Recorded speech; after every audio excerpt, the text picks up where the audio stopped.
Bonjour à tous, j'espère que vous allez bien, que vous avez pu profiter de ce mois d'août pour vous détendre, profiter du soleil de votre famille. Voilà, on est de retour actif sur les marchés au mois de septembre et je voulais commencer une vidéo pour faire un point un petit peu sur les marchés, sur quel pays performe, quel secteur, industrie, voir quels sont en fait les actifs qui sont rentrés en portefeuille par les institutionnels. Et on peut le voir grâce à un outil qu'on vient de développer à DMT, qui sera prochainement disponible pour les étudiants ou même pour les personnes qui souhaitent suivre un petit peu ces mouvements de capitaux. Et donc on va regarder ça ensemble pour voir un petit peu là où sont investis euh, les, euh, les capitaux. Alors, d'un point de vue géographique, on voit directement que l'Inde, le Pérou, l'Afrique du Sud, l'Argentine, la Chine et la Thaïlande, ainsi que la Pologne, sont tous à plus de 8% de performance, ce qui est quand même considérable quand on parle d'ETF ou d'indice. Hein, c'est un panier d'actions, ça matérialise différents secteurs d'activité au sein même d'un pays, donc c'est quand même des performances assez remarquables sur 14 jours. Ce qui est intéressant, c'est pas tant la performance, mais c'est plutôt faire des liens entre les pays, les secteurs et les industries. C'est là où vraiment on va pouvoir comprendre un petit peu ce qui se passe à travers le monde et saisir quel secteur intéresse tel fonds d'investissement, etc. Où sont faits les paris en fait du futur. Pardon.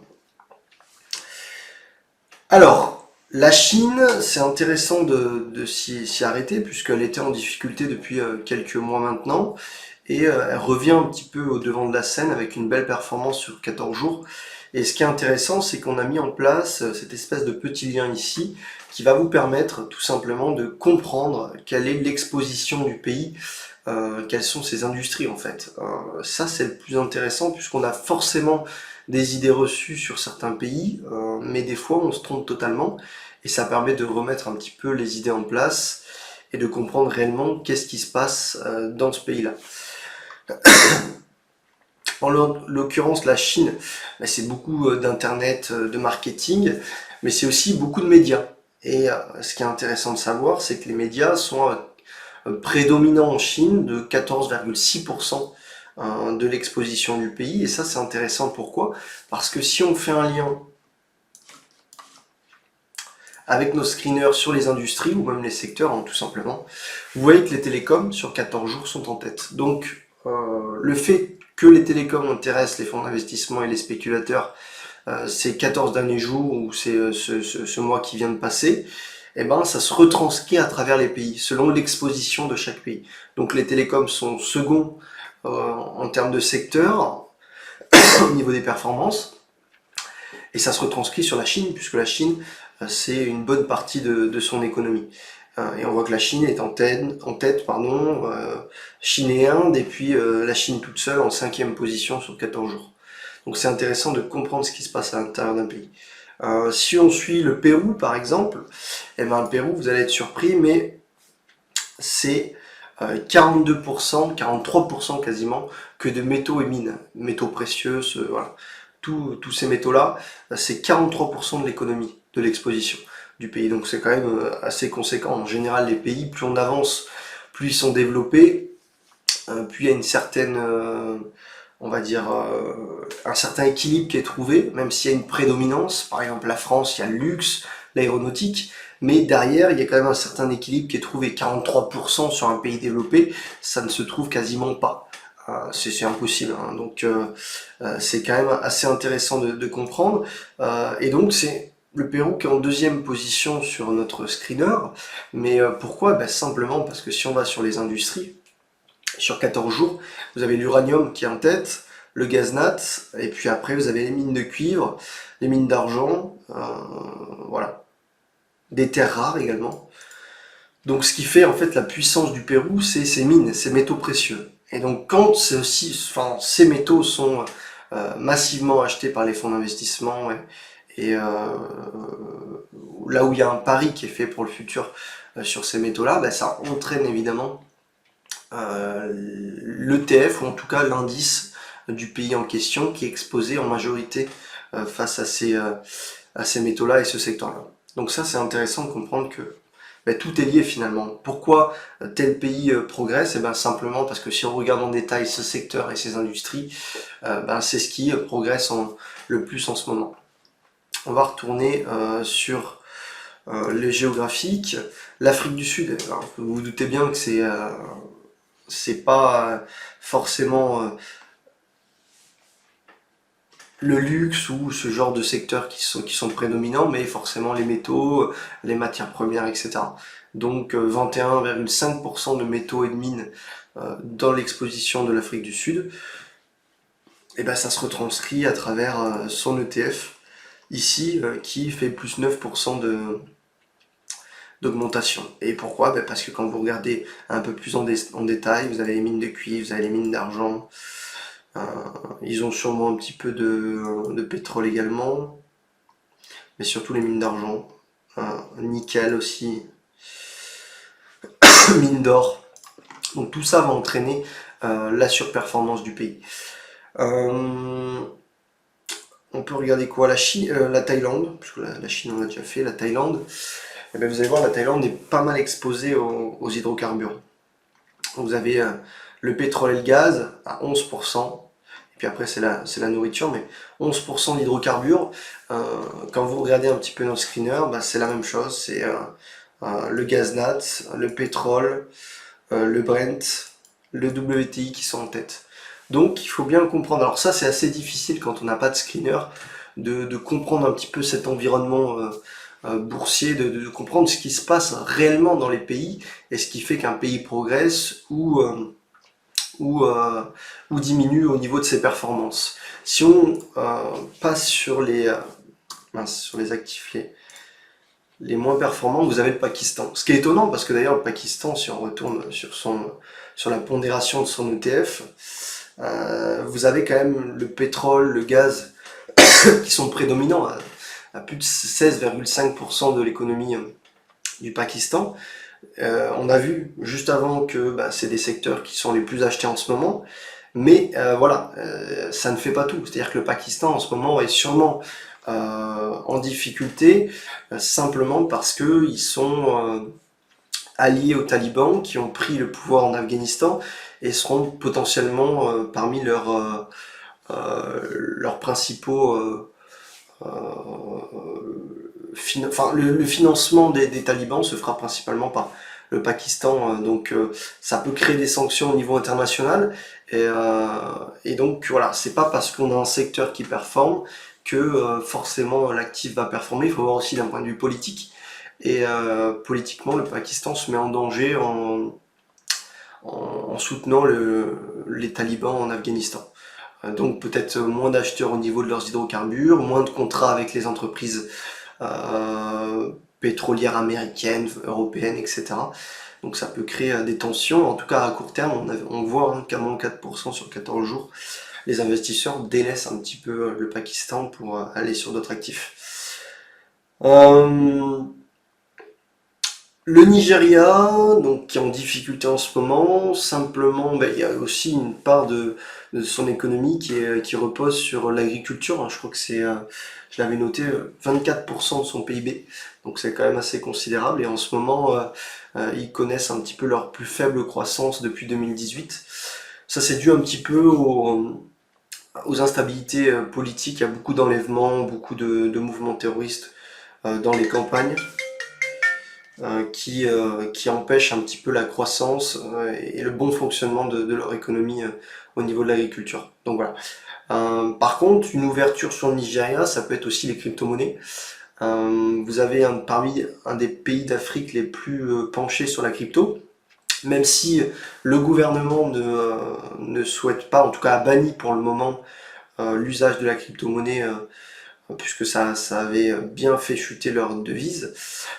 Mais ils sont en train la SEC du Nigeria est en train de voir pour créer une division FinTech pour étudier un petit peu le financement via la crypto-monnaie. Donc ça pourrait être une échappatoire et une porte de sortie assez intéressante pour le Nigeria. Donc ça sera à suivre à l'avenir. Et on voit que si on va sur l'industrie, Si on retourne sur le positif, la crypto-monnaie se situe ici, hein. Vous avez la blockchain à plus 11%, donc on est dans le top 20 des meilleures industries en ce moment.